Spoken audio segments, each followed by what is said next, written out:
Mansur naql qiladilar. Bir kuni bir odamdan eshitdimki, falon bir shaharda bir temirchi bemalol qizigan cho'g'larni, temirlarni ushiydi, qo'li hech kuymaydi. Sababini hech kimga aytmaydi. Shu dunyoda qo'li o'tda kuymayotgan, cho'g'da kuymayotgan insonni ko'rish va uni sababini bilishni juda xohlab qoldim deydilar. O'sha shaharga keldim. Haqiqatan o'sha temirchini ustaxonasini ko'rib, bemalol cho'g'larni ushab bukib, qo'li o'tda kuymayotganini ko'rib hayron qoldimda va insonga o'zimni tanitdim. Uylariga olib kirdilar. O'tirdik. Birodar, bu xislat nimadan aytsangiz? Temirchi aytdi, zamonamning ulug' olim peshvosi bo'lganligingiz uchun mayli bu sirni men sizga aytaman. Yosh yigit navqiron paytimda men bir go'zal qizni juda yaxshi ko'rganman. Lekin ota-onasi menga buni berishmadi. Zamon aylandi, 3-4 yil ichida men holim yaxshilandi. Ularning ahvoli tanglashib, birdan yurtga ocharchilik keldi. Ko'p odamlar ochlikdan nobud bo'ldi. Ma'shuqamni ham ota-onasi ochlikdan o'ldi. Bir kuni choy ichib tursam, eshik taqilladi. Eshikni ochsam, men ishqida kuyib yurgan qiz turardi. Birodar, bir-birda non bersangiz, nihoyatda qornim och. Men havoyi nafsga, hayvoniy hirsga berilib, men o'zimni niyatimni aytdim. Agar meni so'zimga rozi bo'lsangiz, hamma narsa bor dedim.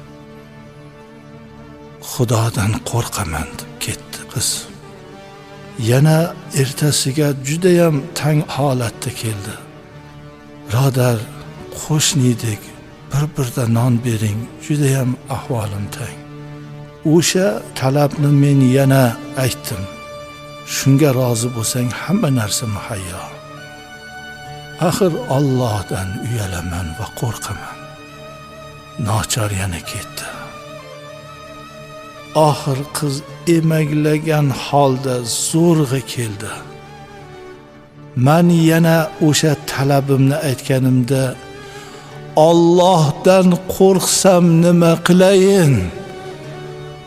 Axir Xudo jazolaydi-ku bu iflos ishni qilsam deganda, men shunchalik erkak kishi bo'lib turib, yigit bo'lib turib, Xudodan qo'rqmayapman-u, bir 15-16 yashar qizni Xudodan qo'rqib ochlikdan o'lishga ham tayyorligini ko'rib, singlim, kir, mana ovqat, mana non dedim.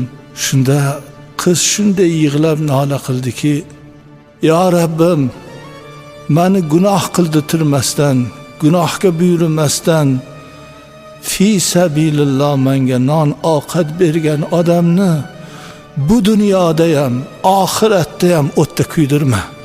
O't azobini bu dunyoda ham berma, oxiratda ham berma deb duo qila boshladi. Men shu orada ovqatni islatgan o'choqqa o't yoqib islayotganimda qo'limga bir cho'g' tegdi, lekin cho'g' badanimni kuydirmaganini sezdim. Yo Rabbi, duoning mustajobligini. Shoshilib uyga kirsam, qiz o'lib yotardi. Lekin duosini Alloh mustajob etdi. Mana shu duodan so'ng necha yillardan beri o't ta'sir qilmaydi menga. Qo'limni qanday o'tga, cho'g'ga qo'ysam ham kuymaydi. Alloh oxiratda ham shunday qilsin. inson bitta qilgan katta savob ishi uchun, mardligi uchun shu darajaga yetdi. Bir ojiza, bokira, pokiza qizning duosini Alloh mustajob etdi.